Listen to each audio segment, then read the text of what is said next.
Well, hi, it's Angry Anime Fan 2 here to bring you the Bleach chapter 525.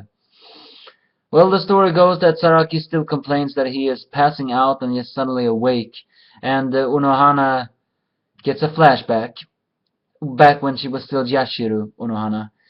I think that is a lieutenant complains that this mission they have done, or she have done, was unnecessary because there will never be someone as strong as her.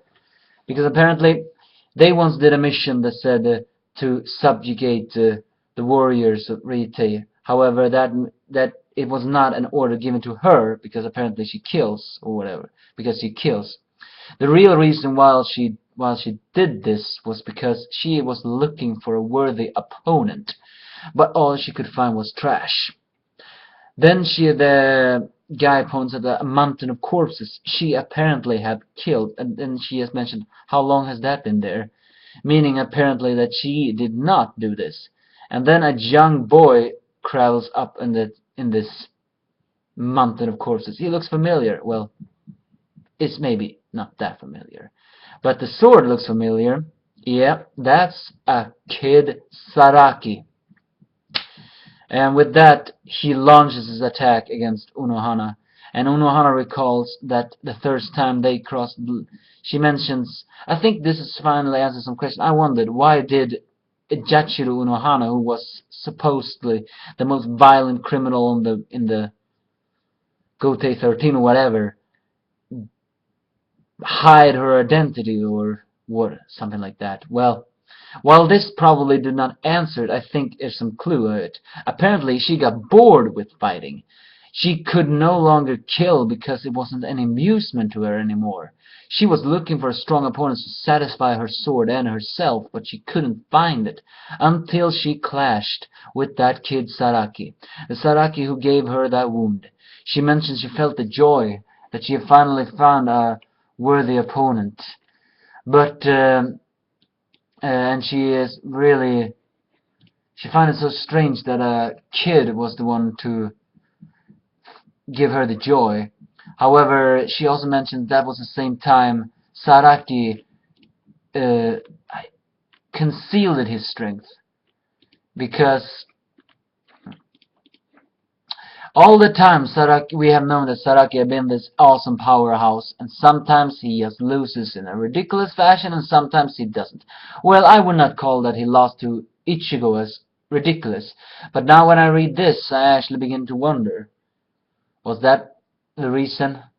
Apparently, ever since fighting Unohana, Zaraki has unconsciously been restraining himself, because Unohana mentions that when she fought the kid Zaraki, she was weaker than him.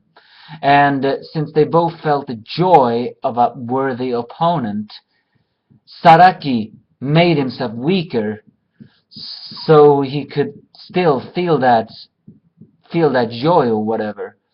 And that's the sin Unohana has done, apparently.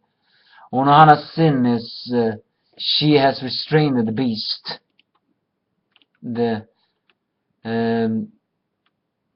Or probably not.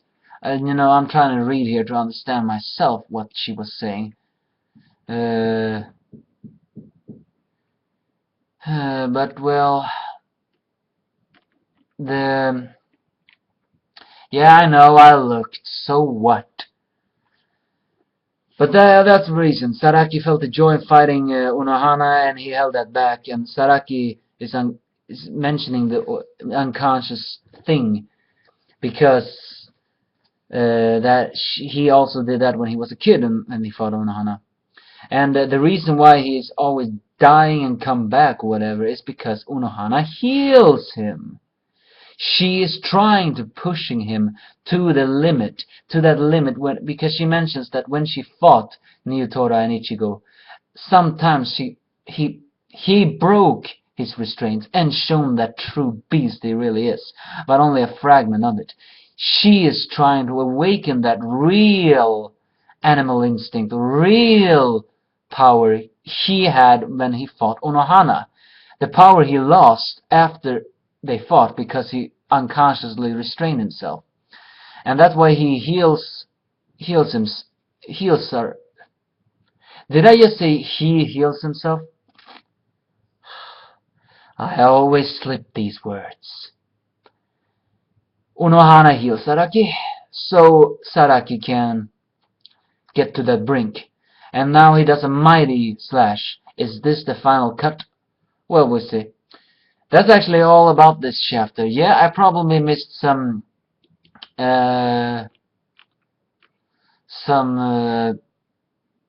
something very important, but